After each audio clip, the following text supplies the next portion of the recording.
How to discern spiritual deception. Spiritual deception is discerned by anchoring yourself in truth, testing teachings, and remaining vigilant.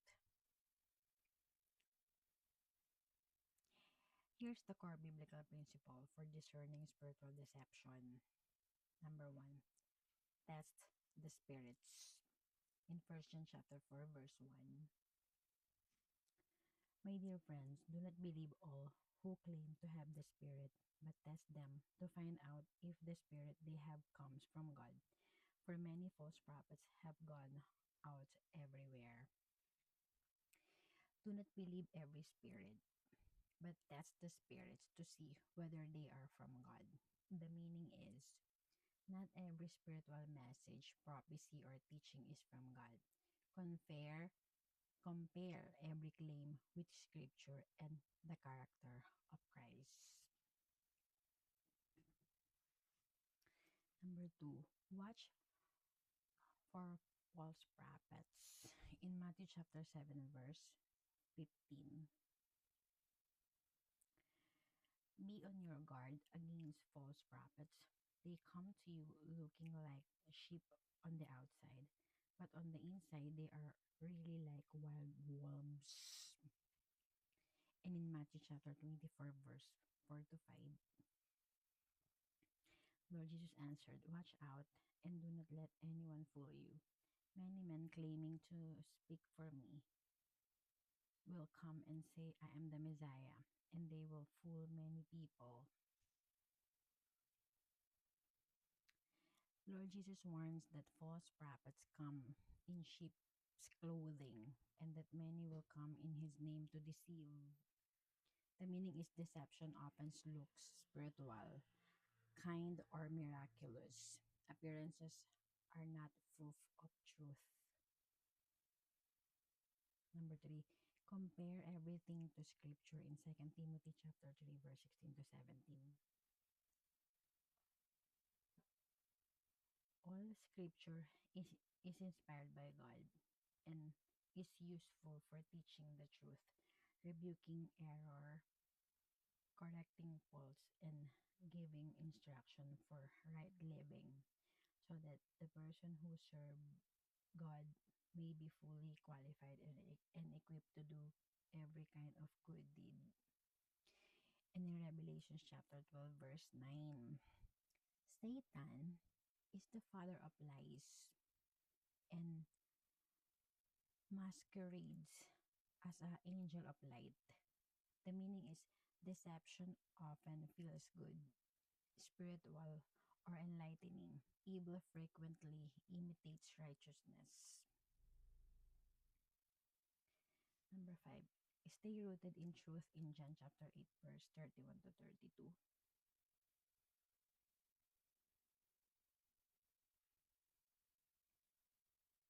If you continue in my word, you will know the truth, and the truth will set you free.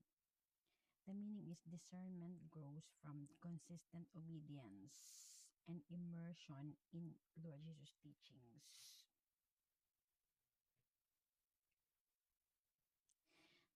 Number 6, use the armor of God in Ephesians chapter 6, verse 10 to 18.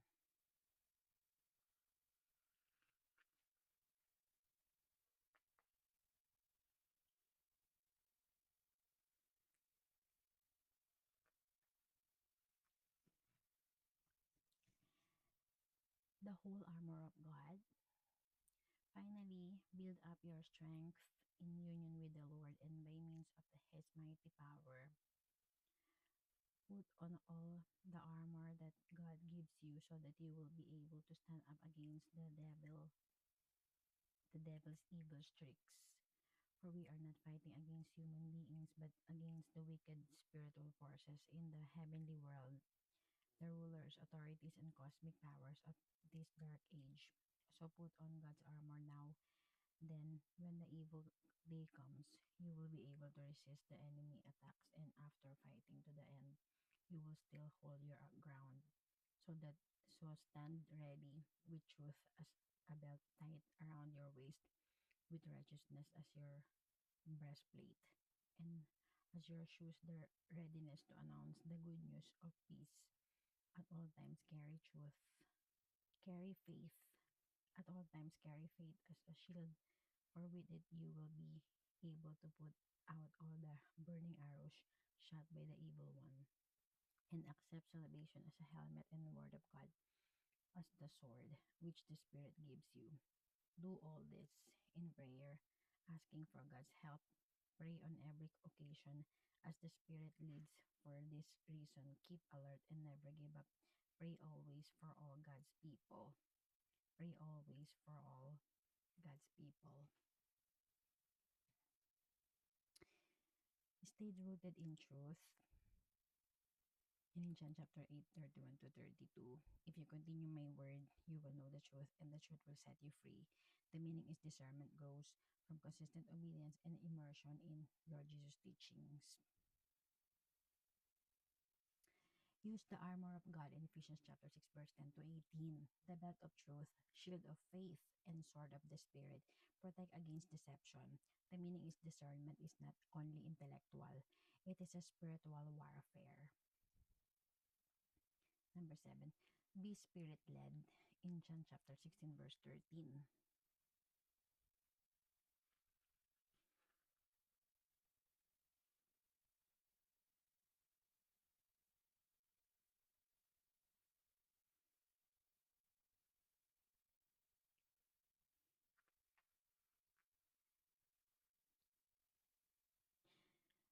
When, however, the Spirit comes, who reveals the truth about God, he will lead you into all the truth.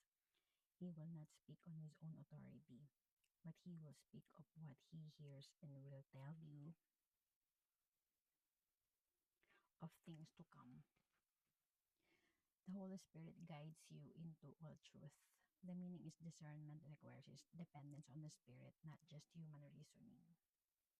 The meaning is discernment requires dependence on the Spirit, not just human reasoning. How these principles work together. Number one, truth as the foundation. Deception thrives where scripture is unknown. Lord Jesus and Apostle Paul repeatedly warn that deception increases when believers drift from the word. Number two, as a habit. Testing as a habit. Apostle John commands believers to actively test teachings, not passively accept them. This includes number one, comparing doctrine to scripture. Number two, examining the fruit of a teacher's life. Number three, checking whether the message glorifies Christ or self. Number three, awareness of subtlety. False teachers often appear righteous, spiritual, or wise. Satan's strategy is imitation, not obvious evil. Number four, spiritual armor as protection. Truth, truth, righteousness, faith, and the word act as defenses against lies. Here's the practical steps to discern spiritual deception. Each step begins with a guided link so you can explore it further. Number one, know scripture deeply, meaning deception collapses under biblical truth. Number two, pray for discernment. The Spirit reveals what the mind cannot. Number two, evaluate the fruit. Lord Jesus said, "You know them by their fruits" in Matthew chapter 7, verse 16. Number four, check the gospel. Any distortion of Christ's gospel is deception. Any distortion of Christ's gospel is deception. Number five, stay in community. Isolation makes deception easier. Here's the biblical principle. Test the spirits. In 1 John chapter 4, verse 1, the meaning is examine every teaching against scripture. Number 2, beware of false prophets. The biblical principle is beware false prophets in Matthew chapter 7, verse 15. The meaning is deception often looks godly. Number 3, use scripture as standard. In Timothy, in 2 Timothy chapter 3, verse 16 to 17, the meaning is truth exposes lies. Number four, recognize Satan's tactics. In Second Corinthians chapter 11, verse 13 to 15, evil imitates righteousness.